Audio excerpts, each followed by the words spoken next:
Olá a todos, o meu nome é João Fernandes e gostaria de vos dar as boas-vindas a mais um episódio do Automation Talks. Este podcast é promovido pela Doc Digitizer e tem como objetivo fazer showcase de projetos de transformação digital, AI e automação com elevado potencial e sempre trazendo como convidados as pessoas que os encabeçam e que os lideram para que tenhamos a experiência na primeira pessoa. Vamos discutir, para além destes projetos, muitos temas que condicionarão o nosso futuro enquanto sociedade.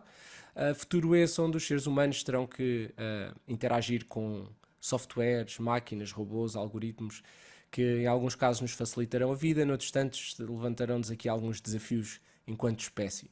Tenho sempre a ajuda do Aníbal e da Raquel em backstage e como não poderia deixar de fazer, apelar a todos que subscrevam os nossos canais, que vejam, ouçam os nossos episódios anteriores.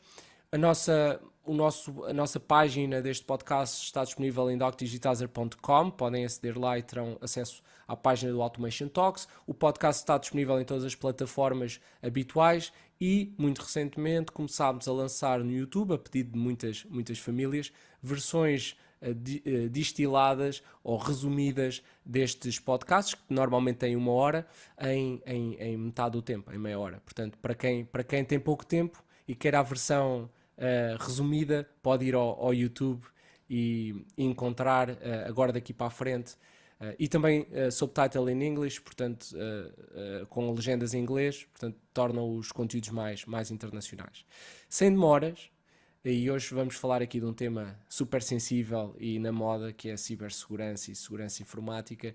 Vamos ter connosco hoje o Tiago, que nos vem falar de um conjunto de temas neste grande tema que é a cibersegurança. Aníbal, queres-nos apresentar o nosso convidado? Sim, Tiago Mendo, um especialista em segurança. E é importante dizer isto porque hoje em dia toda a gente percebe um bocadinho de cibersegurança, não é? Até mesmo nós percebemos sempre um bocadinho, não é? Depois temos que utilizar caracteres especiais nas passwords, é o que percebemos. O Tiago Mendo tirou licenciatura na Universidade de Lisboa, em Engenharia Informática, mais um que é da CRU. Depois, posteriormente, tirou um mestrado em Pittsburgh, nos Estados Unidos.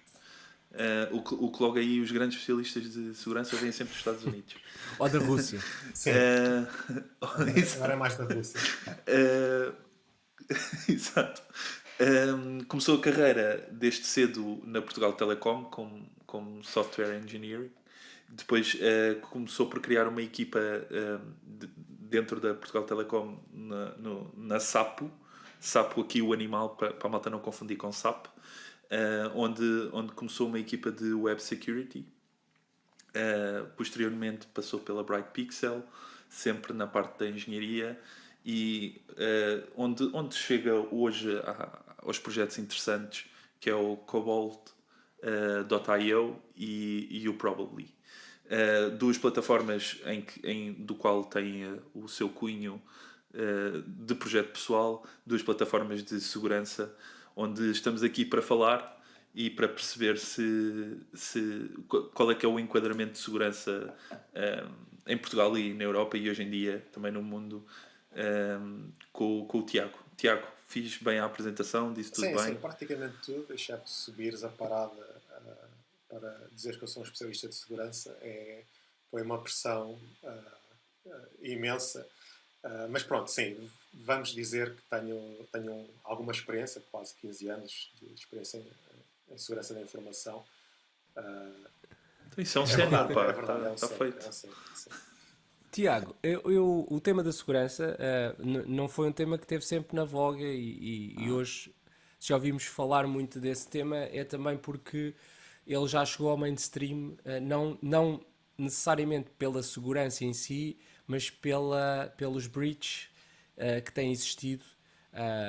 E temos aqui já já temos hackers em Portugal, famosos mundialmente, o que a par do futebol posiciona-nos aqui como experts nesta área também, como os melhores do mundo, mas também temos a Wikileaks e outras situações que no fundo revelaram a falta de segurança e a consequência dos ataques. Achas que hoje em dia existe uma percepção clara do que é isto da cibersegurança e qual é o impacto disto no nosso dia a dia? Ou achas que ainda é um tema muito tocado pela rama? Não, sem dúvida que há um crescendo, se calhar nos últimos 15 anos, talvez, de awareness, de percepção do público em geral pela cibersegurança.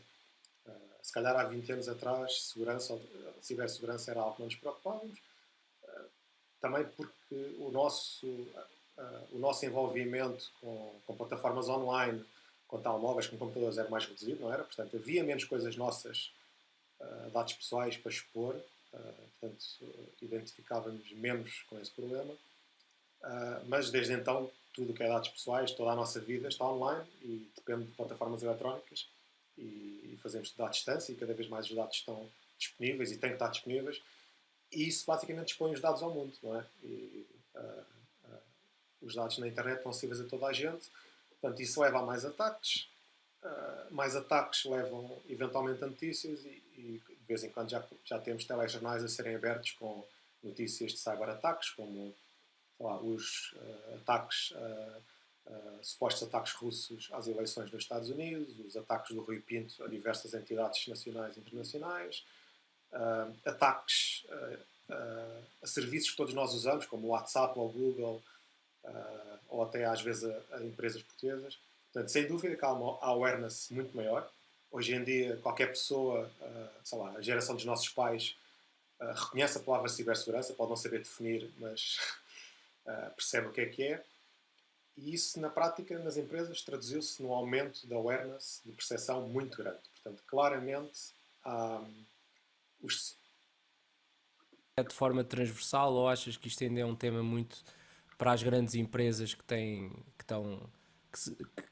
pela sua dimensão, podem estar mais expostas a isso? Achas que essa percepção é ao nível de cada cidadão ou ainda está muito segmentada ainda num estreito? Sim, eu acho que está muito segmentado ainda na parte empresarial. Há claramente uma diferença enorme da parte empresarial para a parte pessoal. A parte pessoal ainda sofre muito ninguém me vai atacar, o que é que os meus dados interessam, eu não tenho nada a esconder. E isso tudo é errado, é errado porque, primeiro, todos E é nós... errado porquê? É errado porque, apesar de todos nós pensarmos que não temos nada a esconder, temos, não é? A password do meu e-mail... eu posso pensar, eu não digo nada, não tenho nada de sensível no e-mail, não tenho nada de sensível no meu computador. Mas se calhar temos as fotos do nosso filho, as fotos da família, se calhar temos as passwords de acesso ao banco, se calhar temos alguma conversa que não devíamos ter tido com outra pessoa, ou sobre um colega. Isso tudo, se vier a público, pode ser usado de forma muito fácil e é usado hoje em dia sob uma forma de extorsão, que é, eu tenho estes dados teus, dá-me 500 euros, ou 1000, ou 5000, para eu não divulgar isto. Ou bitcoins? Exato, ou bitcoins, que é comum serem pedidos em bitcoins, com a ideia errada que não é fácil seguir o dinheiro, mas por acaso é o oposto, é fácil seguir o dinheiro. É exatamente o oposto. Mas pronto, há esta percepção errada, que é, ok, eu tenho estes dados, dá-me este dinheiro, senão eu mostro isto à tua mulher, ao teu marido, ou ao teu empregador, e subitamente estamos apertados. Portanto, essa ideia é errada. E depois há outro problema que é, não, eu não vou ser atacado, porque eu não sou um alvo de interesse, não sou um clube de futebol, não sou um banco. É verdade, não vamos ser atacados, se calhar, pelo ataque dirigido. Aquele ataque em que existe um atacante, uma pessoa com uma missão, que é, eu quero entrar na conta daquela pessoa. Não, isso não vai acontecer. Esses atacantes têm outros alvos em mente, têm atrizes, presidentes, pessoas com cargos tipicamente com relevância ou acesso a dinheiro. Mas, no entanto, há toda uma panóplia, que se calhar são 90%, de ataques automatizados. Que é aqueles ataques que acontecem assim que ligamos o nosso computador à rede, somos escanados. Existe software malicioso a correr, sistematicamente a varrer todos os IPs, e nós somos uma vítima acidental, somos simplesmente mais um computador que foi atacado. Portanto, sim, não somos de interesse para ninguém, mas, no entanto, somos atacados sistematicamente. Portanto, há muito... Portanto, o que tu estás a introduzir é um conceito, se calhar, que é um bocadinho diferente do que as pessoas visualizam no que é um ataque. Normalmente, as pessoas têm a tendência a achar que existe um hacker do outro lado e que esse hacker tem um interesse claro em Uma atacar, motivação, uma motivação a atacar aquele sistema, certo? e Isso é a depois minoria, sem dúvida. isso é a minoria, provavelmente atacam provavelmente figuras públicas ou empresas de grande dimensão, mas depois existe outro tipo de ataques que é um ataque em escala totalmente quase robotizado, em Exatamente. que procura vulnerabilidades e probabilisticamente há de encontrar um computador no milhão em que consegue entrar e obter informação e depois usa esse 1 em 1 milhão para extorquir dinheiro ou para criar qualquer tipo ali de. É isso, não é? É isso. E as probabilidades até são muito piores para o nosso lado, do lado da vítima, que é provavelmente num milhão de computadores que se calhar conseguem infectar 10 ou 20 ou 30 mil. E depois o resultado é que esses computadores passam a estar sob o controle do atacante, que pode fazer várias coisas. Pode fazer o chamado ataque de ransomware, que tem estado muito em voga, que é o ataque traduzido à letra de resgate, que é eu não sei quem tu és, eu sou um atacante, tenho um programa a correr que varre os IPs todas na internet e quem atacar, ataquei. E o que acontece é que aquele software malicioso, se atacar o meu computador com sucesso, vai-me cifrar, ou encriptar, a palavra mais correta é cifrar, mas vai cifrar os dados do computador e vai torná-los inacessíveis. Portanto, só quem tem a password que foi usada para cifrar o computador é que tem acesso aos dados. E eles, basicamente, queres a password para aceder aos dados do teu computador? Paga-me 1, 2, 3 bitcoins. Bem, agora não sei quanto é que estão a pedir. Pediam uma bitcoin quando ela Um valia. décimo numa Bitcoin. Exato, pediam uma bitcoin quando ela valia pá, 500 euros ou 1000. Agora vale 50 mil dólares. Mas o conceito é esse: ataquem de forma indiscriminada. Os que conseguirem ser atacados são. E no meio de 1 milhão de computadores atacados, 10 mil infectados, basta haver 500 que pagam, são 500 computadores versus 500 euros. É lucro. Claro, Eu tive um claro. esforço mínimo e as pessoas pagam. Não sei Pagam porque têm dizer. pagam porque têm a sua vida hoje toda num computador e provavelmente para E não todos tem nós backups, que é uma coisa. e não têm backups e provavelmente querem as fotos da família, até Não, sem nem é dúvida. nada, nenhum conteúdo malicioso, é meramente porque tem lá a sua vida. Aníbal, tinhas uma É, pergunta? Estavas aí? Tinha, obrigado por. Tinha duas, até por causa deste input que deste aqui. Tiago, isto é sempre um bocado subjetivo e eu acho que vou mais do que estar aqui a trabalhar no campo do científico, é mais uma questão de saber a tua opinião. Mas há aqui duas vertentes que neste caso específico do ransomware, que me despertam um pouco a atenção. É o facto de tu teres a indexabilidade para os teus fecheiros, não é? E de alguma forma os quereres resgatar. Mas isso não te. O facto de os pagares, primeiro, não te certifica que eles vão ser exato. resgatados. E sei de muitos casos. Sei, quer dizer, isso são notícias, não é? Há muitos casos que não acontece. E dois, não garante a privacidade, porque no fundo não Exato. garante que o hacker não tenha feito um backup dos teus dados e que pronto, e nesse ponto esteja comprometido. A pergunta que eu te faço aqui, ou melhor, a constatação que eu faço aqui é emocionalmente como é que nós gerimos isto, não é? Ou seja, quer dizer, se fosse a tua posição, pagarias, não pagarias, saberias que estarias comprometido. Quer dizer, o que é que nos resta, não é? Era isto um bocado que eu Pois, queria saber. tu tocaste em vários pontos cruciais, que é. Há sem dúvida relatos dos dois casos. O caso em que a pessoa paga e fica tudo bem. Não quer dizer que daqui a 10 anos depois de pagar que os dados não sejam publicados. A maioria destes ataques, ou os têm sido ataques de forma mais massiva, o atacante não recolhe os dados. O atacante apenas cifra os dados no computador da pessoa, até porque recolher os dados, é difícil olhar para os dados no computador e perceber o que é interessante de forma automática, teria que recolher tudo. E isso é muito tráfego, é muitos dados para serem guardados. Portanto, a maior parte deles não guarda, apenas cifra no local da vítima. Mas depois há esse problema, que é nada me garante que o atacante não tenha efetivamente copiado alguns. Portanto, eu posso pagar e safar, e há casos desses. Eu posso pagar e o atacante Ele pagou, vamos atirar o barro à parede e ver se, além destes 500 euros, consigo pedir mais 300. E isto pode ser um ciclo sem fim, não é? E a pessoa, a vítima depois já tem aquele mindset de pá, eu estou committed, não é? Eu já pus 500 euros nisto, vou pôr mais 200. Epá, já pus 700 nisto, vou pôr mais 300.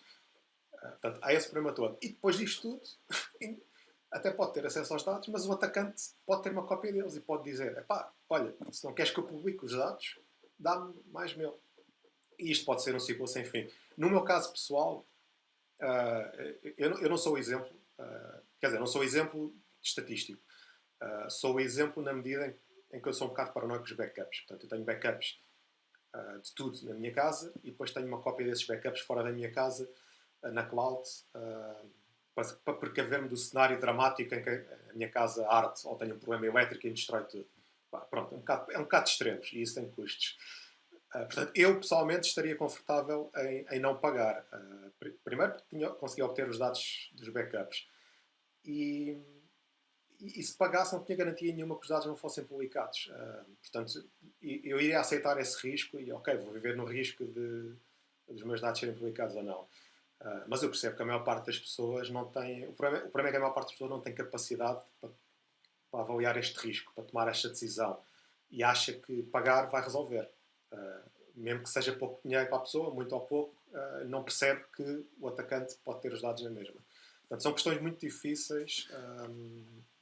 De encontrar a decisão certa, não é? Mas se calhar a decisão, a Eu decisão certa ou sim, eu pessoalmente não, eu preferia não compactuar com com os atacantes, não é? Porque basicamente estamos a alimentar um mercado negro, um mercado de atacantes, estamos a incentivá-los. Apesar de eu decidir não pagar, é uma gota no oceano. E a experiência que tenho de pessoas conhecidas que sofreram disto é que a maior parte das pessoas abdica de pagar e assume que perdeu os dados todos. Pá, olha, perdi os dados todos dos meus filhos, das fotos, perdi os documentos de trabalho. Até agora, as pessoas que eu conheci foram muito poucas as que o trabalho e a vida deles dependia daqueles dados. É tudo coisas claro, que se claro. podiam perder. E Tiago, diz-me uma coisa, se calhar, e já lá chegaremos, a melhor estratégia para isto é mitigá-la antes e preveni-la, não é? Nos É, próprios sistemas. Mas já lá vamos, acho que aí vamos guardar aí parte da João, conversa desculpa lá. para discutir isso. Eu Diz, queria. diz. Eu sei que já lá vamos, até porque, pronto, isso depende daquilo que o Tiago, que é o projeto que o Tiago tem envolvido. Mas eu queria só dar aqui o reverso da moeda, porque também tinha curiosidade disto. E atenção, estas perguntas são perguntas mesmo que eu tenho curiosidade em saber a resposta. Nesses casos estavas a falar em que nos ataques para pessoas, portanto, não das organizações corporativas e etc. Nós sabemos que, quer dizer, e o vosso projeto, a vossa empresa é um exemplo disso, há oferta no mercado para que as empresas e as grandes organizações se defendam, mas a verdade é que, quer dizer, a nível pessoal, eu não vou ter.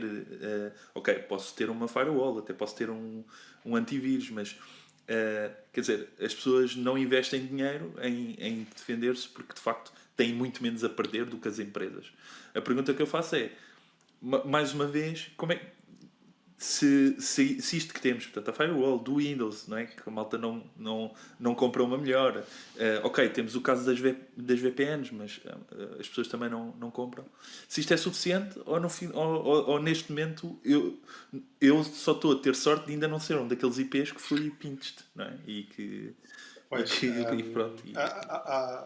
ao dizer na área de segurança que é, normalmente as empresas ou já foram atacadas ou ainda não sabem que foram atacadas. Portanto, vão ser sempre atacados. Eventualmente, no seu tempo de vida, podem ainda não saber ou ainda não foram atacadas. Mas, a nível pessoal, é verdade que a área empresarial e a área pessoal são esferas completamente diferentes. E já agora, o software, o serviço que a minha startup, a Probably, providencia é destinado mais a empresas e não a pessoas individuais. E também é mais destinado a quem tem sites, a quem tem uma aplicação web, não ao utilizador que tem um computador em casa. Mas, tentando responder à tua questão, o problema da segurança é que é uma área muito grande e as pessoas estão habituadas a ouvir falar da firewall e do antivírus, instala a firewall, instala o antivírus. Hoje em dia já nem se fala tanto do antivírus porque percebeu-se que os antivírus quase não tinham impacto, ou não tinham impacto tão significativo como se esperava, e passámos a ter uma imagem pior deles. Mas o problema é que há tanto sítio para onde sermos atacados que é difícil para o leigo perceber o que é que há de fazer. Portanto, tem que se sujeitar ao que sei lá, a empresa que vende o computador, a HP, a Dell, a Apple, e o que é que os fabricantes de software, o Google, o Chrome, a Mozilla, o Firefox, têm que se sujeitar às decisões que eles tomam. E, regra geral, são boas decisões. Mas deixam muitas decisões para a esfera do utilizador. E é verdade que a maioria das pessoas, quase nenhuma, vai investir, vai gastar €1 do seu bolso numa coisa de segurança. Tu, se fores perguntar às pessoas que tu conheces, a tua esfera, que não sejam técnicas, que não tenham formação na área tecnológica, pergunta-lhes quantas é que têm um disco de backup. Nem que seja um disco externo USB simples. E vais ver que se calhar são 5% ou 10%. Não têm. Ou mesmo que tenham, não usam para fazer backups. Ainda assim, há muitas coisas que nós podemos fazer, nós como leigos, podemos fazer para nos proteger. E uma das coisas mais simples que podemos fazer é ter as atualizações automáticas ligadas. E fazer as atualizações quando elas aparecem. Aquele pop-up irritante que temos no canto do ecrã a dizer tem que reiniciar para fazer a atualização, é para cumprir, porque aquele adiamento normalmente não é uma questão de horas, mas pode ser. Se não fizermos aquele update numa questão de algumas horas, pode ser o suficiente para o nosso computador ser atacado. E há cerca de 2 anos, 3, houve um caso de um ransomware muito conhecido, o WannaCry, que afetou o mundo inteiro, inclusive afetou algumas empresas portuguesas conhecidas. Foi a CUF, não foi? Foi a CUF, também houve operadores, com isso. telecomunicações, seguradoras, houve várias empresas na área dos serviços, quer serviços fundamentais, não é? Como eletricidade, águas, etc., como outras, que foram afetadas. E a solução era ter os computadores atualizados. Portanto, isso é uma solução que mitiga uma esmagadora maioria dos problemas. Não estou a dizer que seja fácil atualizar computadores. Há problemas, há consequências de atualizar, não é? Eu atualizo, aquilo deixa de funcionar, e percebo que as empresas não consigam atualizar tudo. Mas a solução para evitar esse problema era atualizar. Depois há outras que são mais complicadas, que é diz, não abras e-mails desconhecidos. Bem, isso é fácil dizer, mas quem é que na verdade cumpre isso? Não dá. Isso é esperar que o utilizador, que é leigo no tema da cibersegurança, tome uma decisão, avalie o risco daquele e-mail e tome a decisão certa. Não dá. Eu sou defensor que essas decisões deve-se evitar ao máximo passar essa decisão para o utilizador. A tecnologia deve tentar tomar a decisão e proteger o utilizador by design, por default, por omissão, não é? Mas pronto, se houvesse uma recomendação que eu tivesse que fazer, era manter tudo atualizado. A seguir era ter backups. São duas essenciais que resolvem muitos problemas. Tiago, falaste aí numa situação... bem, em primeiro lugar, em Portugal, nós ouvimos falar agora muito recentemente do Rui Pinto e do Futebol Leaks, foi bastante mediático, mas para além desses casos, existiram certamente outros casos, até se calhar com maior gravidade ou com maior impacto, e falaste agora dessa situação que afetou várias empresas em Portugal. Qual foi, só para as pessoas perceberem, qual é o impacto real disso, por exemplo, dessa situação que houve? Qual foi o impacto real para essas organizações, dessa falha? Eu sei que é difícil de avaliar, não é? Sim. Sabes que o custo o impacto de ter um problema de segurança normalmente só se consegue avaliar depois dele acontecer. Mas eu tive contacto com pessoas que foram afetadas por esse problema, e o impacto direto nessas pessoas foi que durante cerca de 2 dias não puderam trabalhar, ou tiveram de trabalhar no telemóvel. Porque isto foi impacto imediato. Portanto, e houve empresas que todos os trabalhadores sofreram este problema. Perderam os dados dos seus computadores e os computadores tiveram que ser formatados e reinstalados, etc. Portanto, logo aí tens uma perda de produtividade dessas pessoas direta de um dia, ou 2, ou 3. Depois houve documentos que se perderam para sempre. Portanto, essas pessoas tiveram que reproduzir aquele trabalho e continuar. Mas há casos mais palpáveis. Também há poucos anos a Maersk, não é? Portanto, uma empresa de logística mundial que toda a gente conhece pelos contentores que temos ali em Alcântara, que é possível que seja uma das maiores empresas do mundo de transporte marítimo, e, portanto, há uma percentagem gigante de bens que são transportados por via marítima. Eles foram afetados também por um ransomware e, basicamente, tiveram todos os sistemas em baixo ao ponto de não saberem o que é que havia nos contentores em cada navio. Portanto, poderiam haver bens perecíveis, poderiam haver bens com um prazo de entrega crítico, não é? Imaginem peças para uma fábrica que tem um prazo a cumprir, que se não é cumprido, perdem o negócio ou são multados. Pronto, e a Maersk sofreu com isso. Tiveram sorte de ter... eu não sei se conhecem a história, é muito interessante de ler, se forem ao Google procurarem a história da Maersk e Malware. Safaram-se porque um servidor deles, que estava, se não estou em erro, na Nigéria, estava desligado por uma falha de luz no momento em que houve o ataque. E quando perceberam, tiveram essa sorte, estava desligado, não foi afetado. Quando perceberam que esse servidor se tinha safado, basicamente, já não sei os detalhes, mas voaram para a Nigéria para ir buscar os discos, ou os discos voaram para a Europa, porque havia uma cópia dos dados necessários para reconstruir a rede. E durante vários dias, imaginem o que é gerir milhares de contentores em navios, tudo com papel e telefonemas. Não havia nada. Portanto, isso de certeza que se reduziu num custo de milhões de euros, não tenho qualquer dúvida. Portanto, o impacto pode ser muito grande. E é genial é genial que como é que se a solução, sim. Mas achas que Sim, essa história é linda. o que é que achas que falha essencialmente para que seja possível estes ataques serem bem-sucedidos? É uma falha dos sistemas ou é uma falha humana? Eu acho Os sistemas são muito complexos, sem dúvida que os sistemas são muito complexos, e para gerir é preciso tempo, dinheiro, é preciso recursos humanos. Mas mesmo havendo isso tudo, é preciso realmente de dedicação para mantermos os sistemas atualizados e bem desenhados. E nem sempre isso é compatível com o negócio da empresa, não é? Às vezes a empresa quer fazer algo para gerar mais receita, mas fazer esse algo aumenta o seu risco. E o pessoal da segurança diz: não façam isso. Mas não se pode dizer a uma empresa: não façam essa atividade porque vai dar mais dinheiro, não é? Tipicamente a liderança da empresa não permite isso, não é? Tenta-se arranjar um trade-off, um equilíbrio. Então isso realmente é complicado. Os sistemas são muito complexos.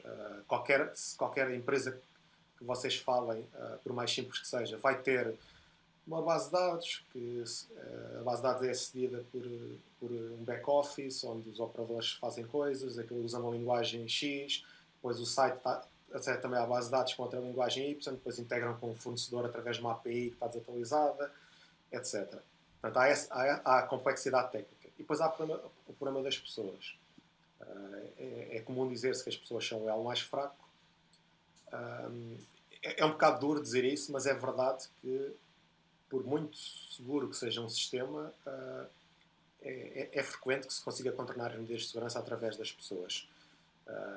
Também há um exemplo giro disso, que foi aquele sistema antimíssil no Havaí, quando a Coreia estava a disparar mísseis para águas internacionais e que depois existia um post-it num monitor com a password do botão de pânico, e portanto, quer dizer, isso é resultado de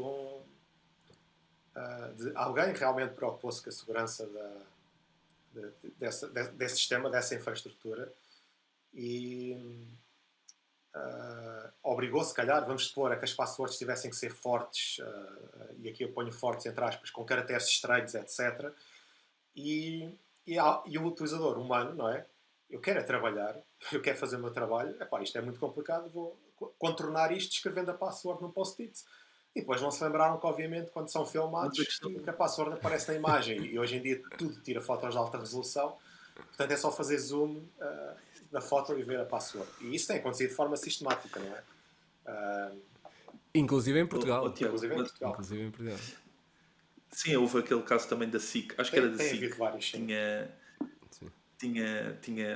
os chamados, os tiques normais que eles põem nos portáteis até com o número de Exato. série do produto. Acho que aquilo era mesmo Porque uma porta escancarada para tu quando convidarem. metes um post-it no computador, no teu monitor, no teu local de trabalho, não esperas que pessoas estranhas ao teu trabalho passem lá.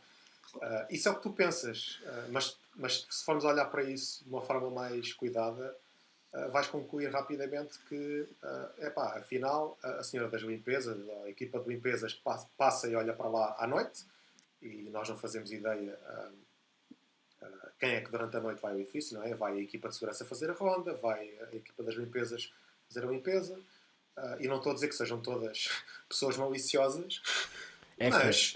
mas é uma forma muito interessante e muito fácil de atacar uma empresa. E depois há estes casos, há a reportagem que mostra o local de trabalho por alguma razão. Pronto, subitamente os post-its estão na televisão. Tiago, mas desculpa lá, mas é que mais uma vez eu já aprendi a relaxar porque eu já não sei bem o que é que hei de fazer.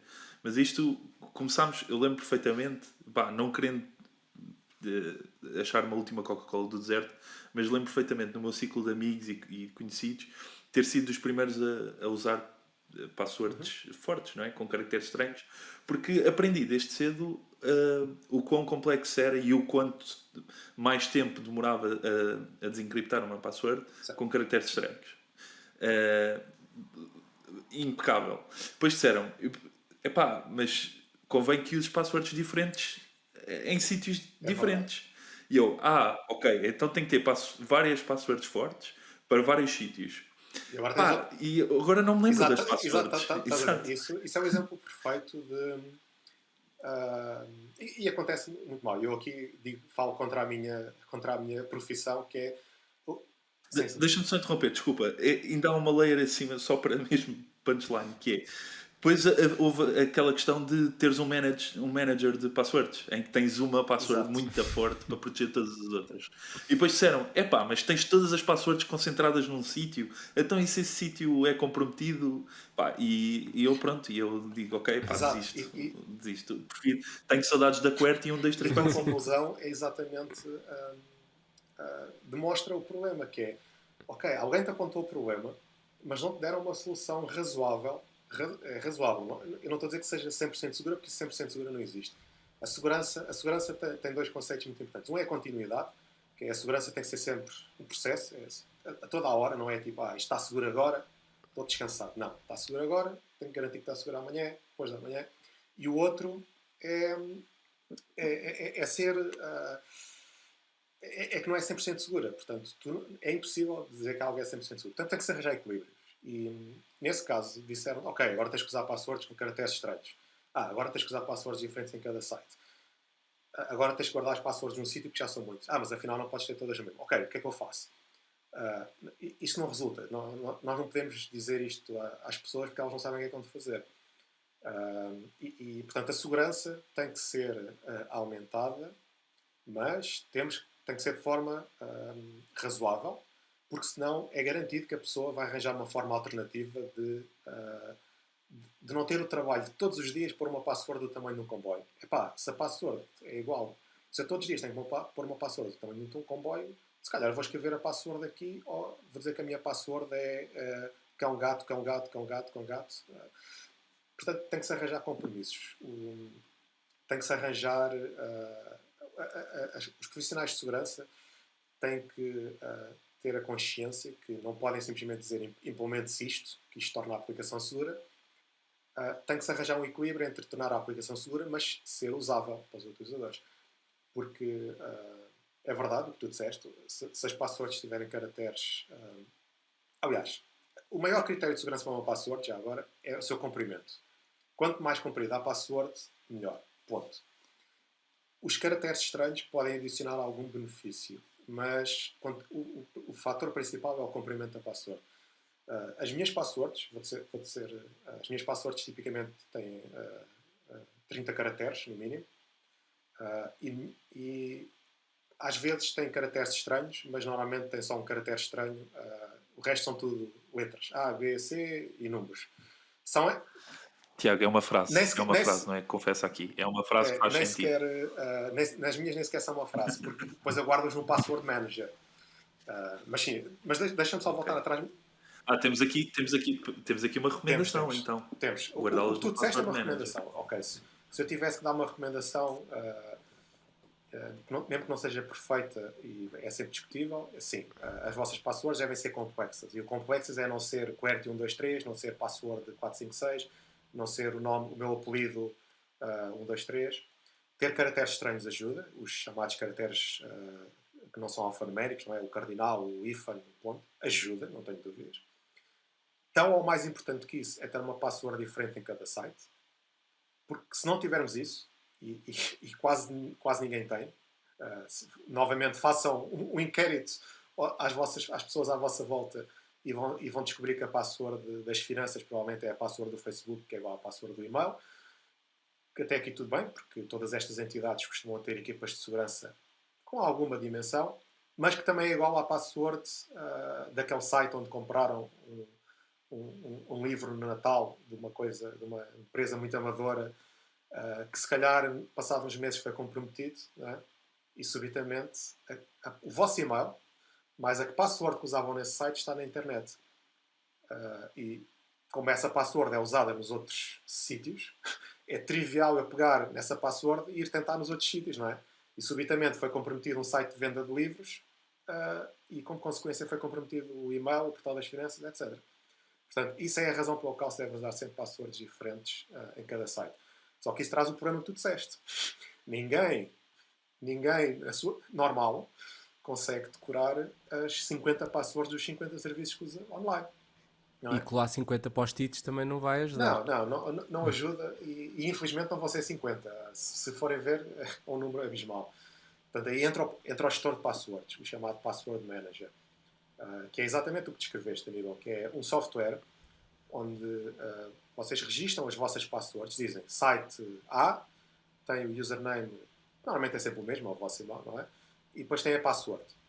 E esses softwares até geram as passwords por vocês. Portanto, vocês nem sequer têm que inventar a password. Porque já agora o inventar a password vai correr mal, não é? Vocês vão carregar ao calhas e vai calhar a ASDFG. Há estudos a dizer, a mostrar que há altíssima probabilidade das pessoas carregarem naqueles caracteres, não é? Portanto, esse password manager vai registar as vossas passwords todas. E depois vem essa questão. Agora estamos a pôr os ovos todos no mesmo cesto. É verdade. Estamos a pôr os ovos todos no mesmo cesto. Mas estão mais seguros nesse momento do que estavam antes. Porque agora a única coisa... É verdade que o atacante só tem que atacar uma coisa, que é o gestor de passwords que está possivelmente no vosso computador. Mas eu não tenho dúvidas que é mais difícil atacar isso do que atacar o site qualquer de venda de não sei de quê, de t-shirts que vocês registaram, que está exposto à internet todos os dias. Portanto, o simples facto de usarem o gestor de passwords e usarem passwords diferentes e complexas em sites diferentes vai-vos dar uma segurança muito maior. Não há qualquer dúvida disso. A questão de ter os ovos todos no mesmo cesto é verdade, mas o que eu digo é que, entretanto, vocês melhoraram a vossa segurança. Vocês melhoraram a vossa segurança. Esse cesto protege-se com uma password gigantesca, tipicamente, mas que, se fizerem a coisa como eu faço, eu sei para aí 4 passwords das, não sei, centenas que uso. Sei do meu password manager, que é realmente uma coisa muito grande. Quando a introduzo, tenho acesso às outras, e depois sei mais 2 ou 3 por razões históricas. Mas, efetivamente, vocês ficaram melhores. O utilizador ficou melhor. Só que depois entramos aqui no... Tiago, desculpa. Reparei aí numa breach. Se sabes uma password por questões históricas, também está mal, porque devias trocar de password de 90 em 90 dias. Lá está. Eu não sei se a pessoa que fez essa recomendação... Olha, tu já... Atenção, eu estou aqui a destabilizar. Não, faz bem. Essa recomendação é comum, especialmente em empresas, haver essa política que diz que a password tem que ser renovada em 6 dias. Mas tu já estiveste do outro lado? Já foste a pessoa que teve que mudar a password de 90 em 90 dias? E o que é que fazias? Eu trabalhei num banco. Acrescentavas um dígito ao fim? Claro. Não acrescentava. Desculpa, ou seja... Não, pá, acho que posso dizer isto. Eu arranjava, ou seja, hum, eu tinha uma lista de coisas que eu sabia portanto, que eram Certo, certo, incrementais. Pá, vou dar um exemplo. Imagina o 11 certo. do Benfica. Pronto, estávamos a falar do Benfica há bocado. Pronto, que varia. Pronto, não é muito bom exemplo, mas o 11 do Benfica. E consoante eu fazia mais, em vez de mudar de 90 em 90 dias, eu mudava todos os meses. E então eu Ao, indexava o mês ao onde eu 11. estava É ao uma 11 do técnica, sim. Benfica. Pronto. E, por exemplo, o nome do guarda-redes, o Certo. nome do, defesa, do lateral esquerdo. Pronto. E isto permitia-me não adicionar mais um dígito, porque depois eu tinha um problema. Eu passei por isso, que é, depois não sabia qual era o dígito que eu Pois, mas a ia. maioria das pessoas vai Pronto. fazer isso. Vai usar E, para aí o mês ou pois, um exato. contador. Ah, a ideia de mudar as passwords a cada X dias é que se aquela password for comprometida, só é válida durante algum tempo. É uma das motivações para fazer isso. Só que se for um atacante e vir que a password 2021.4 foi comprometida, deixa de funcionar, se calhar tenta a password 2021.5. Porque sei que aquela empresa tem uma política de renovação de passwords e sei que o utilizador com a certeza vai fazer isso. Portanto, essa política. Ó Tiago, agora já nem tanto. Agora já nem tanto. Mas eu, em muitos hotéis, durante muitos anos, nos hotéis, eu acedia ao Wi-Fi sem problema. Não precisava de pedir, porque era sempre o É nome do verdade. hotel de 2009. Pronto, e tinha acesso ao Wi-Fi. Experimentava. Não é 2009, estes já devem estar Certo. atualizados, é o 2012. Mas pronto, Pronto, sim, pronto, que é quando, é o ano em que a equipa foi montar o é Wi-Fi, verdade. foi lá. Porque eles depois Eles também não não mudam. Mas mudam. pronto, eles assumem já que aquela rede vai ser usada sem qualquer critério, portanto o risco é mais baixo. Mas a questão de mudar as passwords lá está, é uma medida de segurança que é benéfica para a segurança, teoricamente, mas depois que vai chatear os utilizadores. E os utilizadores vão arranjar uma forma de fazer o trabalho deles, sem se chatearem tanto, que vai reduzir a segurança que essa medida introduziu. Portanto, essa política de mudar a password a cada X dias, eu acho que faz sentido, mas depende do contexto. Depende do que é que estamos a falar. É a password de acesso de administrador aos sistemas do banco? Sim, se calhar deve ser mudada a X dias. Até por causa da rotação das pessoas, não é? Das pessoas na empresa. É a password de acesso ao teu e-mail? Epá, se calhar não vale a pena ser mudada, não é? Não há grande necessidade. Só no seguimento, e vamos já para o Blip, Uhum. temos aqui já o tempo a passar.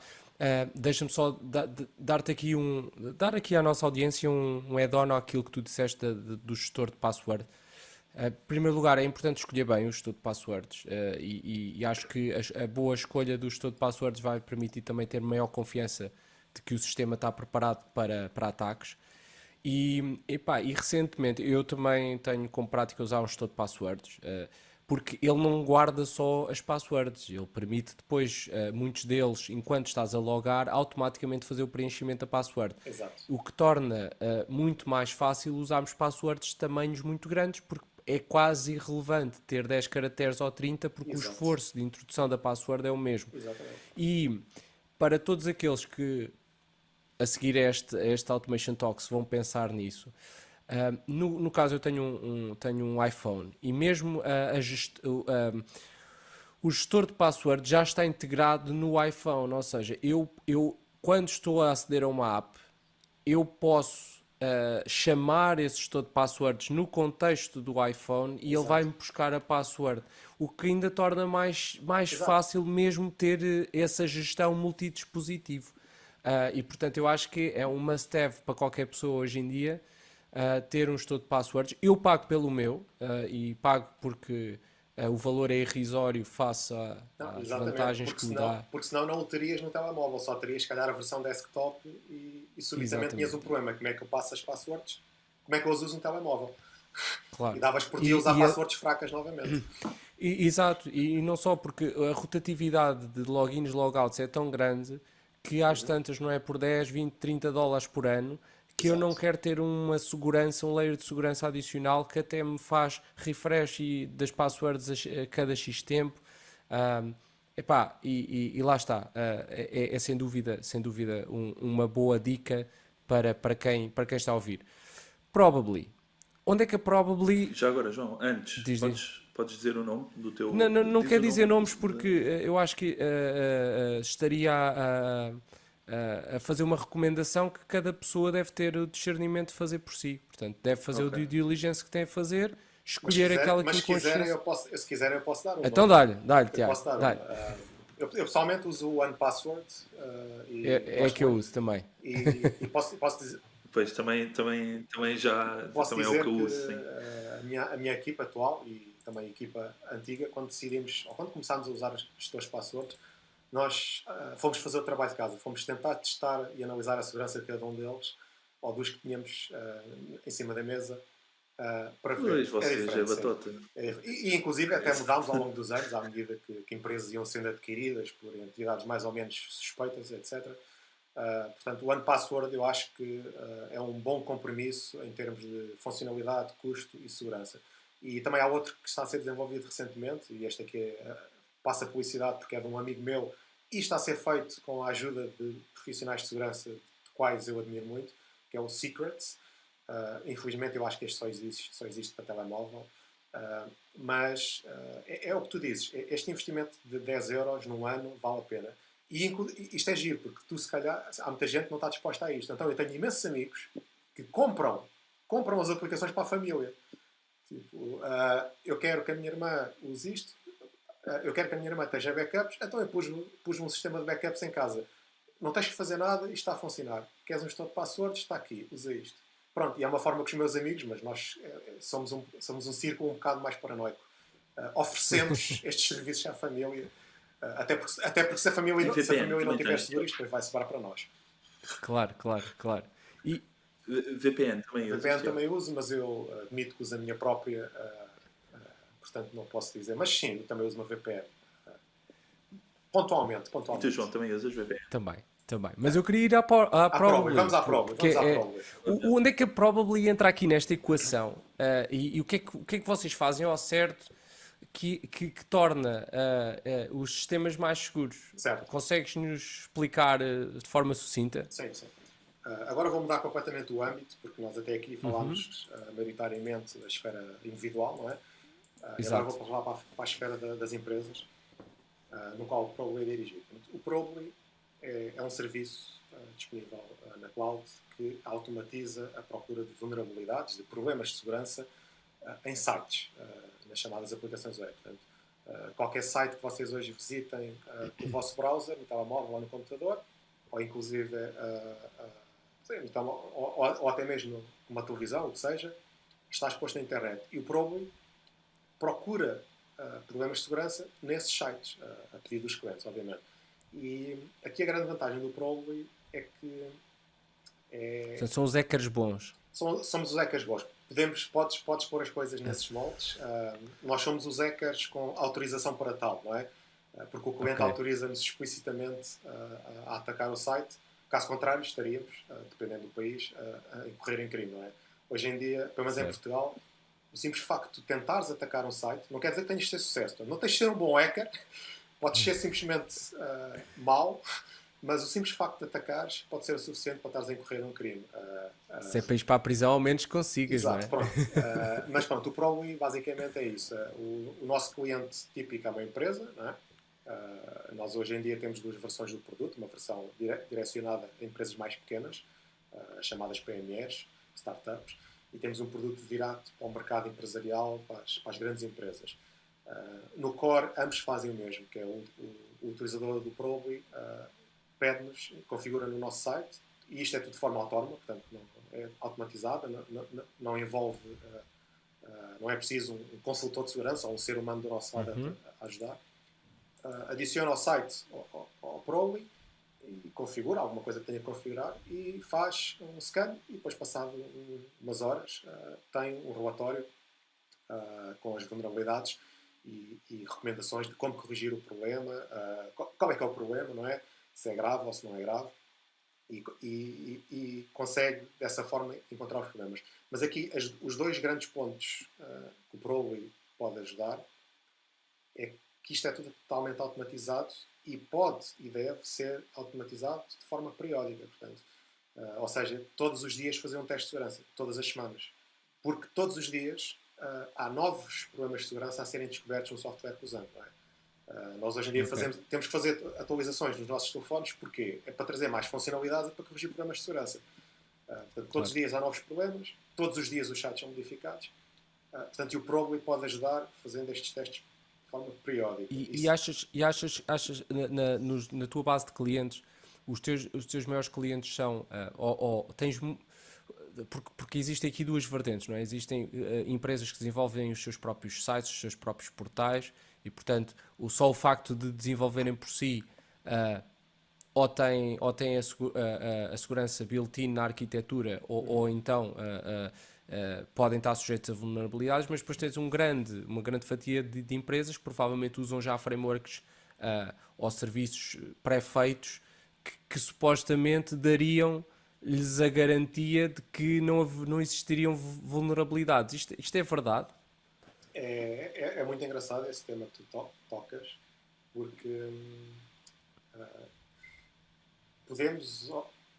Eu não sei se esses dois cenários, a empresa que faz software deles in-house está mais ou menos seguro do que a empresa que usa o software disponível na net, que supostamente foi mais escrutinado e já usado por milhões de pessoas. Porque a empresa que faz internamente, não há garantias nenhumas que tenha que a equipa de desenvolvimento tenha know-how de segurança, e mesmo tendo, é muito fácil cometer um erro, por muito bom que seja, é muito fácil cometer um erro e introduzir uma vulnerabilidade. Portanto, é muito fácil fazer isso. Mas possivelmente essas aplicações não foram tão testadas, não é? Porque só existem na esfera daquela empresa. Por outro lado, tens as empresas que usam software como a net, que fala de download, que supostamente é usado por milhões de pessoas e, em teoria, já foi mais testado. É verdade, possivelmente foi mais testado, porque há mais exposto, mas, por ser mais conhecido, é muito mais apetecível para os atacantes. Portanto, eu se for um atacante e pensar, ok, o que é que eu vou fazer? Eu vou atacar o software da empresa X, que só eles é que usam, portanto, vou ter que aprender a atacar aquele software e o único benefício que vou ter é atacar a empresa X, ou vou investir em atacar o software altamente conhecido Y, que é usado por milhões de empresas, e apesar de se calhar ser mais difícil atacar, porque já é público, foi mais atacado, Tens mais hipóteses, não é? Exato, se encontrar um problema, vou ter muito mais alvos. Portanto, o risco de ambos equilibra-se. Um está mais exposto, claro, mas se calhar foi mais escrutinado, o outro está menos exposto, mas se calhar tem lá problemas que só não foram descobertos porque nunca ninguém olhou para aquilo. Portanto, é difícil dizer qual é que está com mais risco. O que eu te posso dizer é que se está na internet, se está acima da internet, está à mercê dos ataques. E hoje em dia o remote working vai trazer muito isso, vai aumentar a exposição, não é? Claro, subitamente tiveste milhares de trabalhadores que não conseguiam aceder a sites internos e VPNs e toca a pôr o site exposto na internet. Exato. A não ser que estejas na Nigéria com uma falta de eletricidade e podes-te safar. E como é que tem sido o vosso crescimento? Vocês nasceram quando? Vocês têm algum setor em que atuam mais? Porque certamente esta área é um bocadinho uma área de, diria, background, não é? Não é assim uma coisa muito visível. Portanto, provavelmente vocês passam um bocadinho under the radar em muitas das coisas que se falam em startups. Como é que tem sido o vosso percurso? E onde é que estão hoje? E para onde é que querem ir? Sim, startups realmente não é um público-alvo, porque quando uma empresa está a ser lançada, a última coisa que eles se preocupam é a segurança. Eu quero é pôr um produto básico no ar e ver se consigo ter alguns clientes. É a verdade. Exato. Mas empresas maiores, tipicamente, já são muito mais maduras, ou porque o risco que têm é muito maior, não é? Há muito maior risco de perder dados. Também o efeito regulatório, não é? As regras, claro, os reguladores, as multas ajudam. Tem algum setor em que trabalhem mais? Setor é difícil dizer-te. Nós temos empresas de todas as áreas. Temos empresas que desenvolvem software, temos uma empresa que facilita o casting para filmes, temos empresas da área da aviação, da banca, dos seguros, do broadcasting, empresas de segurança. Temos algumas empresas de segurança, e isso é realmente um público-alvo que nós gostamos de atacar. Não te sei dizer agora, não é a maioria, mas temos bastante na área de segurança, porque apesar da empresa ser uma empresa de segurança, ou a empresa já tem pessoas ou uma equipa de segurança lá dentro, eles são poucos, não têm capacidade de lidar com tudo. Então o Ok, Probably automatiza muito o trabalho deles e ok. liberta-os para fazerem outro trabalho mais especializado que requer um ser humano. Portanto, temos muitas empresas na área de segurança ou com forte conhecimento de segurança a usarmos para isso. Mas fora isso, o nosso mercado é muito grande. É maioritariamente focado em países mais maduros nesta área, portanto, os Estados Unidos, o Reino Unido. Portanto, claramente o hemisfério sul ainda está muito Uhum. atrás no que diz respeito às preocupações de segurança, não é? Temos visto também um crescimento ou uma preocupação grande da Ásia. O mercado, por exemplo, indiano é gigante, não é? Claro. É muito grande. Pode não ser muito E com, maduro, mas é muito grande, e com crescimentos com crescimentos elevados. elevados. Depois há mercados que é difícil entrar, ou por causa da linguagem, ou por causa da cultura. Nós temos, por exemplo... Mas os testes, Sim, sim. desculpa, os testes que vocês fazem de vulnerabilidades, a que nível é que vão? Ou seja, certamente vocês testam as coisas mais comuns, os tipos de ataques mais comuns, não é? Mas depois descem abaixo e fazem coisas mais complexas. Nós faz... Porque às tantas, se vocês testarem as coisas mais standard, não é? Pode, no fim do dia, ainda haver vulnerabilidades, não é? Não, sem dúvida, sem dúvida. Nós fazemos coisas bastante complexas, mas há uma limitação que é a capacidade de automatizar. Mas nós temos Ok. trabalhado imenso e continuamos a trabalhar em codificar e automatizar conhecimento e tarefas que nós, como profissional de segurança, faríamos manualmente. Mas há limites para isso, não? Vamos ser honestos, nada bate um atacante, o cérebro de um atacante, não é? A pensar é muito mais. Consegue adaptar-se à situação, perceber a semântica do que é que está a ver, não é? Tipo, esta frase, o que é que significa?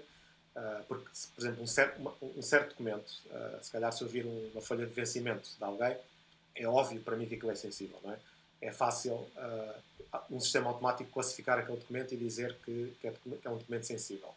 Mas se calhar, se for um plano para abrir uma loja, não sei aonde, pode haver um cenário em que isso não é um documento sensível e pode haver outro cenário Mas pode ter valor, em claro, que tem claro. muito valor. Portanto, há limites para o que nós conseguimos fazer, mas o que o Probably faz, lá está, não te garante segurança a 100%, nada pode garantir. Estes testes automáticos que nós temos complementam-se muito bem com o chamado pen test, o penetration test, ou teste de penetração, Uhum. que muitas empresas fazem anualmente. Portanto, nesse teste de segurança anual, às vezes é anual porque é assim que alguma regulação ou alguma certificação obriga, e existe um conjunto de pessoas que durante no espaço de uma semana ou duas tenta atacar aquele site, por exemplo, aquela rede, e dá tudo. E produz um relatório com vulnerabilidades. E vai encontrar vulnerabilidades, possivelmente, que o Probably não tem capacidade, porque requer um conhecimento humano muito forte. Claro, claro. Mas essa equipa acaba o teste, acaba esse teste e produz esse relatório, vai-se embora e só volta daqui a um ano. E o que é que acontece naquele espaço de um ano? As aplicações continuam a ser mudadas, os novos ataques são descobertos, são criados.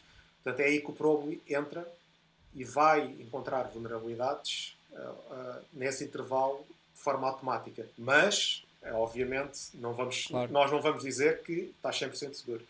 Mas vamos Mas na reduzir prática, muito o risco. mas na prática até por exemplo, para grandes empresas, para pequenas empresas, vocês poderão ser um layer quase indispensável para garantir esse assessment de segurança. Exato. Mas para uma empresa grande que até já tem uma equipa, podem ser a ferramenta de testagem ongoing Exato. dos seus sistemas e no fundo não os estão a substituir, estão a ajudá-los Não, a não exatamente. serem eles a fazer essas tarefas Exatamente, exatamente. rotineiras. Né? Exatamente. Nós, eu e a minha equipa, quando há uns anos atrás criámos uma equipa de segurança, deparámos com um problema que é o problema da escala. Nós éramos meia dúzia de pessoas e tínhamos à nossa frente uma centena, duas centenas de programadores e pessoas a trabalhar e constantemente a desenvolver e a modificar. Isto não dá. Éramos poucos para tanta solicitação. E percebemos que tinha que haver uma forma de automatizar tanto quanto possível o nosso trabalho não é? Para podermos focar-nos realmente nos problemas de segurança ou nos sites mais críticos. E ao mesmo tempo percebemos que faltava algo uma ferramenta que pudéssemos dar aos programadores, porque no fim do dia são os programadores, não é? Que desenvolvem os sites, os sistemas Claro. que fazem o código.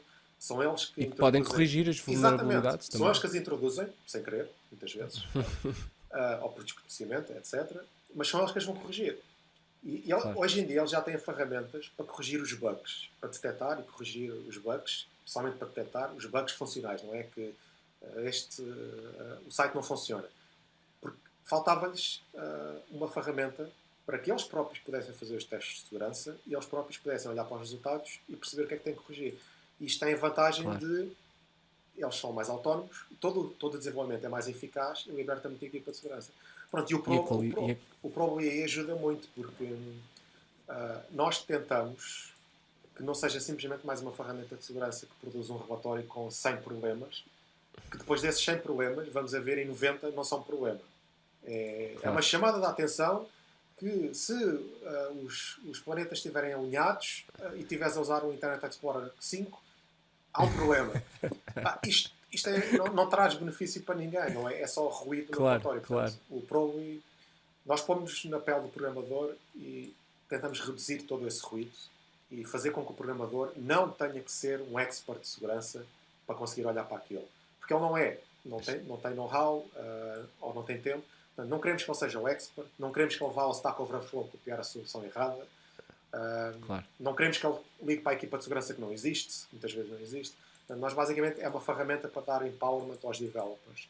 Mas temos muitas equipas de segurança a usar-nos como uma forma de libertarem-se de algum trabalho. E sim, o crescimento tem sido muito interessante. Temos vindo a crescer, já estamos presentes em muitos países, inclusive na Austrália. O que torna o suporte um bocadinho mais complicado por causa desafiante, da diferença horária. Mas temos vindo a crescer, temos vindo a aprender também muito com os nossos clientes, não é? Porque são eles que nos dizem como é que usam o produto e o que é que falta, o que é que funciona, o que é que não funciona. E tem sido muito interessante. A equipa está a crescer, temos estado a contratar, já contratámos 3 pessoas desde o início da pandemia. Portanto, boa. Pessoas que uma delas inclusive nunca a vimos ao vivo, é sempre uma coisa um bocado estranha, mas tem corrido bem. Também estamos a passar pelo mesmo. Pá, são oportunidades que se criam. Olha, antes do Automation Challenge, eu queria deixar uma última pergunta, mais de wrap-up, que tem a ver com aquelas notícias que temos vindo do uso do cibercrime ou de ataques para guerras geopolíticas entre Estados, com ataques a sistemas vitais, influências em eleições. E às tantas, isto tudo parece um bocadinho ficção científica para quem vê de fora.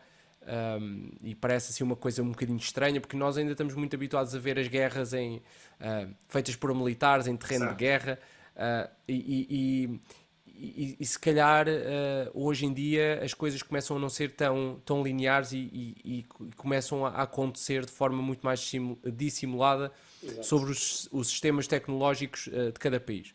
Portanto, a pergunta que eu tenho a fazer é, primeiro, o perigo é real e, se é real, Portugal está preparado enquanto Estado, nação, para gerir e prevenir-se destes ataques? Existe aí uma polícia cibernética, algures que a gente não conhece, que são os gajos que previnem este crime? A pergunta para $1 milhão. A ameaça é real. Isto que vemos nas notícias já desde há algum tempo que não é inventado, tem fundamento. Não é? Há muitos casos concretos, estudados até ao mais ínfimo pormenor, que demonstram que há países, que há Estados a criar equipas de ataques, equipas de cibersegurança com o único intuito de atacar o adversário. E muitas vezes esse ataque é feito antes de uma invasão física, por exemplo, porque se eu conseguir destruir as comunicações ou destruir a banca ou roubar os planos de defesa do país, tem uma vantagem imensa. E há imensos casos desses. E às tantas nem precisas de invadir, porque já Não, cumpriste o exatamente, propósito só exatamente. com o ataque. Há imensos casos desses estudados e publicados na internet, de que, por exemplo, tanto a Rússia como a China, como a Coreia do Norte, têm, isto para dizer alguns mais conhecidos, têm edifícios com pessoas que são recrutadas unicamente com o objetivo de atacar, militarizar entidades externas, e de vez em quando cometem erros, e é muito fácil cometer erros. Lá está, os sistemas são complexos, tudo é muito complexo, e percebe-se a origem deles. E depois há casos com impacto no mundo físico. Há uns anos atrás, as centrifugadoras de uma central de enriquecimento de urânio do Irão foram danificadas através de um ataque de cibersegurança, não é? Alguém conseguiu fazer chegar pens USB a cientistas que eventualmente as ligaram sem querer, na ignorância, a computadores da central nuclear, que por sua vez estavam ligados a sistemas de controle da central nuclear, que fizeram as centrifugadoras andar mais depressa ou mais devagar, portanto eventualmente causou dano físico à central nuclear. Portanto, isto teve impacto físico numa coisa que não é brincadeira nenhuma, que é a energia nuclear. Portanto, sem dúvida que isso é real. Em Portugal, Portugal tem um peso diferente no mundo, nas questões geopolíticas, não é? Não somos uns Estados Unidos ou uma China, é diferente, mas somos vítimas também de ataques. É difícil dizer, não é? Isto não é provavelmente o tipo de informação que sai cá para fora facilmente, mas aquelas coisas como empresas a atacarem empresas para obterem vantagem, espionagem industrial, etc. Isso existe, pode não existir numa escala hollywoodesca ou sexy, Claro. mas vai existindo, ou existe de uma forma amadora, mas vai existir. Portanto, o problema é real. Se estamos preparados, a capacidade de defesa de cibersegurança de Portugal tem vindo a crescer ao longo dos anos, não é? Foi criado o Gabinete Nacional de Cibersegurança, têm vindo a ser criadas entidades que são reais, que recrutam pessoas e têm vindo a crescer. Eu quero acreditar que estamos protegidos, mas eu também sei, por experiência, que é impossível estar 100% protegido, não é? Claro. Se aqueles países que toda a gente diz que são os que têm o maior dinheiro envolvido nisto, como China e Estados Unidos, que são atacados, é ingênuo achar que nós não podemos ser atacados com sucesso. Mas eu conheço profissionais que estão ligados a estas entidades e reconheço neles o valor e sei que são bons profissionais. Se calhar tem que haver mais investimento financeiro, não é? E tem que haver darem-lhes mais tempo e mais margem de manobra para poderem tornar os nossos sistemas mais seguros. Mas Claro. são seguros, eu uso-os, eu confio no nosso sistema das finanças, de segurança social. E parte da bazuca que vem aí, que vai ser usada para a transformação digital, se alguma percentagem disso também for usada também para a cibersegurança destes sistemas que vão ser construídos, certamente Não, sem dúvida. vai ser bem usado. Estamos a chegar ao fim, portanto eu lançava-te o Automation Talks, que eu sei que não preparaste com grande antecedência, portanto vai ser assim um bocadinho em live. Desafiava-te a recomendares aqui à nossa audiência um livro, uma personalidade e um podcast. Sei que podcasts não és muito fã, mas dá-nos aí as tuas recomendações. Certo, olha, um podcast, e mantendo aqui um bocado a temática da segurança, o pessoal na área de segurança aprende muito através dos outros, seguindo os outros, não é? E nós somos uma comunidade que partilha muito. É estranho, não é? Porque os temas da segurança são altamente sensíveis, mas há muita partilha em blogs, em podcasts e no Twitter. E há algumas pessoas que têm destacado porque fazem bom conteúdo técnico, mas fazem-no também de uma forma que uma pessoa não técnica consegue ler e perceber, e é agradável. Okay. Um exemplo desses é o Troy Hunt. O Troy Hunt tem um podcast de segurança e eu tenho acompanhado já há muitos anos, desde que ele ainda não... em que ele começou a interessar-se vagamente pelos temas da cibersegurança, até ao ponto em que se despediu do seu trabalho principal e focou-se a 100% na cibersegurança, e hoje em dia é reconhecido como é uma referência. E ele faz um podcast e tem um blog onde produz conteúdo sobre as mais variadas coisas. Desde, sei lá, ele comprou um sistema de IoT para controlar coisas em casa e, obviamente, vai analisar a segurança daquilo e vai falar sobre os problemas que nós podemos esperar. Como também comenta e fala sobre ataques mais a sério a sites, como fala de quando recebe chamadas de scams ou de esquemas de phishing e fala e tenta ir até ao fundo da questão. Portanto, os posts dele são técnicos, mas são muito interessantes de ler, aprende-se muito. Giro. E tem essa vertente então de se relacionar com o nosso dia-a-dia. Provavelmente também sem nós dúvida, vamos sem à dúvida. Vorten comprar coisas e se calhar encontramos aí também algum Sem dúvida, sem insights dúvida. sobre segurança. O podcast dele, não sei até que ponto é que ele separa as águas das questões mais técnicas e menos técnicas, mas no blog ele mistura muito. Portanto, num dia pode falar de uma questão de IoT que nos identificamos, no outro dia pode falar de uma questão mais técnica que não nos identificamos tanto. Mas pronto, o Troy Hunt, sem dúvida, que é uma referência que eu gosto muito e recomendo, quer para os mais técnicos, quer para os menos técnicos. Isto na vertente do podcast. Para quebrar aqui um bocadinho a segurança, na vertente dos livros, eu tenho um problema com os livros. Eu adoro livros físicos, adoro comprá-los e adoro tê-los, mas depois tenho uma pilha deles para ler infinita. Porque falta-me o tempo em que consigo isolar e ler o livro.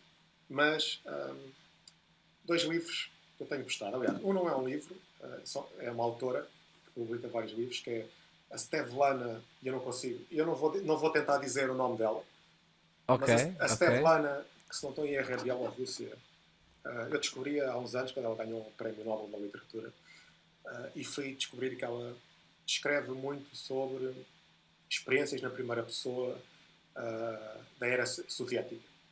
Então, eu já li alguns livros dela. O Fim do Homem Soviético é um bocado duro de ler, é um bocado negro, um bocado pesado, mas retrata muito, com muitas entrevistas e experiências na primeira pessoa, como é que é viver na União Soviética, na Rússia, especialmente nas áreas menos urbanas, não é? E é uma coisa muito crua, muito dura, mas mostra-nos uma realidade que nós não estamos habituados. Outro livro que eu gostei muito dela foi um relacionado com Chernobyl. Está-me a falhar o nome do livro, mas tem qualquer coisa de Chernobyl. As Vozes de Chernobyl, se não tenho erro, As Vozes de Chernobyl. Em que, novamente, é o estilo dela, são entrevistas são pessoas de Chernobyl, ou afetadas por Chernobyl, a falar na primeira pessoa.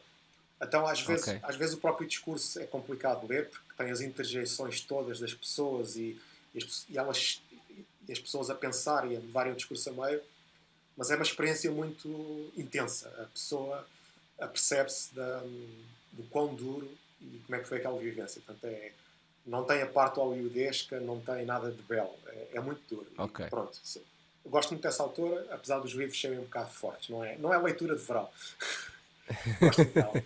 Mas depois vou comprando outros. Olha, eu comecei a ler que não tem nada a ver, que é este, que tem a ver com comunicação não violenta. E este é de um autor que é o Marshall B. Rosenberg, e faz parte de alguns livros que eu tenho vindo a começar a ler, mais relacionados com uma postura com o meu necessário crescimento na área de gestão de equipas e pessoas, que à medida que a equipa cresce e tem crescido bastante, eu preciso tornar isto mais profissional, não é? Os meus conhecimentos de experiência precisam de ser solidificados com o conhecimento de outros. Pronto, e este livro tem sido interessante, ainda li um pouco, mas ajuda-te a pensar, se calhar, na forma como nós falamos com alguém, não é? Porque a forma como falamos influencia muito o que é a resposta. Se nós pomos pressão na pessoa, ou se damos logo a resposta, ou se é uma pergunta aberta. Portanto, pronto, isto são 2 livros que eu ando a ler, tanto... Tiago, podes só dizer o nome, porque quem ouve o podcast não vê a capa. O primeiro, da autora, da Svetlana Alexievich. Estou a tentar acabar de ler O Fim do Homem Soviético. Mas já li outro que me lembro que li dela foi As Vozes de Chernobyl. E este que estou a ler agora chama-se, em inglês, Nonviolent Communication, A Language of Life. Portanto, comunicação não violenta A Língua da Vida. Pronto, este livro, este e outros, Ótimo.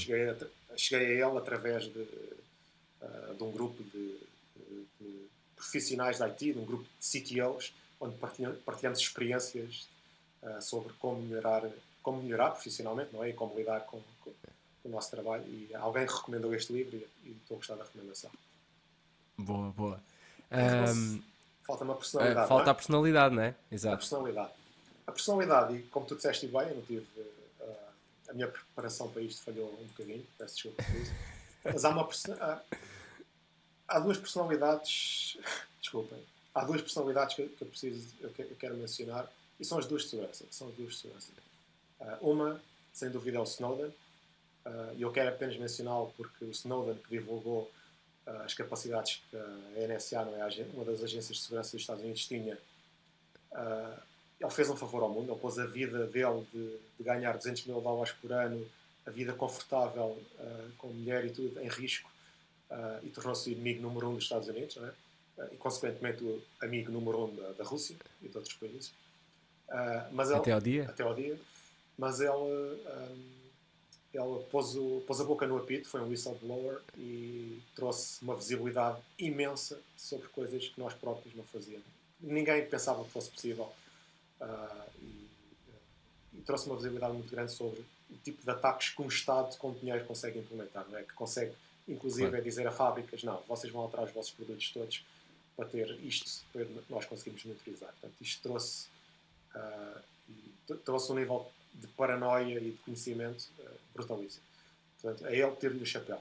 Mas há outra personalidade na área de segurança que eu também gosto, e este aqui eu vou mencioná-lo também para a recomendação dos leitores, porque é mais uma pessoa que podem seguir, que é o Krebs, o Brian, acho que é Brian Krebs. O Krebs, ele tem um blog, que é o Krebs on Security, e ele é um jornalista de investigação, mas focado na área de cibersegurança. E pronto, enquanto o Troy Hunt tem o podcast, tem o blog, e os posts dele são bons e são técnicos e às vezes têm uma certa profundidade, o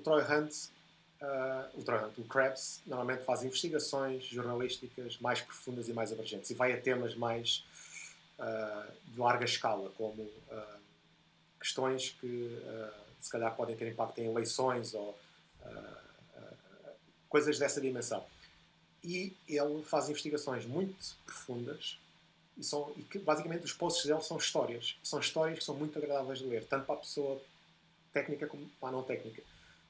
E pronto, é uma personalidade que eu recomendo, porque ele tem a coragem também de expor muita coisa, mas expõe de uma forma muito fácil de compreender, porque hoje em dia, vocês sabem disso, chegar a uma audiência grande, fazer chegar a uma audiência grande conhecimento técnico é difícil, não é?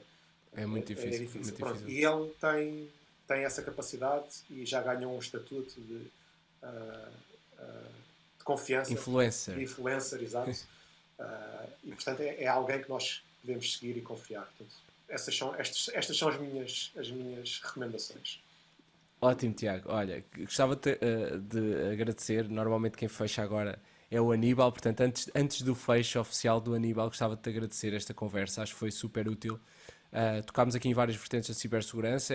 Acho que, pelo menos, fizemos uma visão geral de início ao tema e estas recomendações finais acho que são um segundo passo ótimo após a audição deste podcast para quem quer aprofundar estes conhecimentos e ver as várias vertentes em que isto tem impacto. Aníbal, passo-te a palavra. Desculpa, diz. Eu espero que as pessoas, depois deste podcast, não fiquem demasiado paranoicas, porque se ficarem demasiado paranoicas, isso começa a ter impacto no dia-a-dia e na vida. Portanto, isto é difícil arranjar aqui um equilíbrio de paranoia. Mas até aí tu ajudaste, porque se as pessoas tiverem muita paranoia, desligam tudo e vão ler o livro sobre o fim do homem, o fim do homem soviético. É verdade. E pronto, e está tudo bem. Exato. Acho é que depois deste podcast vão aumentar muito o negócio da Microsoft Nigeria em data centers Azure Pá, sim. na- Mas se não tiverem luz também no não meio da funciona. Não, se aumentarem o número de pessoas que têm backups que usam gestores de Claro, passwords, claro. eu já fico muito feliz. Boa. Aníbal, queres fazer as honras de finalizar aqui o nosso episódio? Sim, Tiago, e também agradecer-te porque eu por acaso acho que conseguiste tirar imenso peso de cima do comum das pessoas e falar com ligeireza que ajuda nestes temas.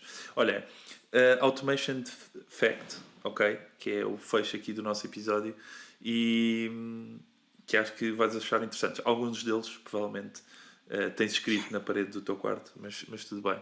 O mais conhecido, este eu já conhecia. São três, como são rápidos, eu tirei três.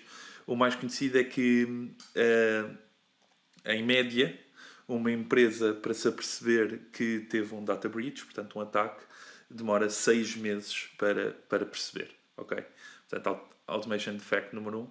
Automation Fact número 2, que também falámos sobre isto, lembro que o João falou e falámos dos humanos serem o elo mais fraco ou não. 95% dos ataques de cibersegurança são devidos a erro humano. Portanto, 95% dos ataques são responsabilidade humana ou Certo. responsabilidade de Certo. erro humano. E por fim, também tendo em conta aquilo que falaste de haver ataques automatizados, acho que este é o facto que entra aqui, que é, em média, existe um ataque informático de 39 em 39 segundos. Boa. Eu concordo com Ficaram todos os os factos. Automation Facts. Posso não concordar ao pormenor com os números, mas a ordem de grandeza está certa. A mensagem que passas é corretíssima. É isso mesmo. Ótimo.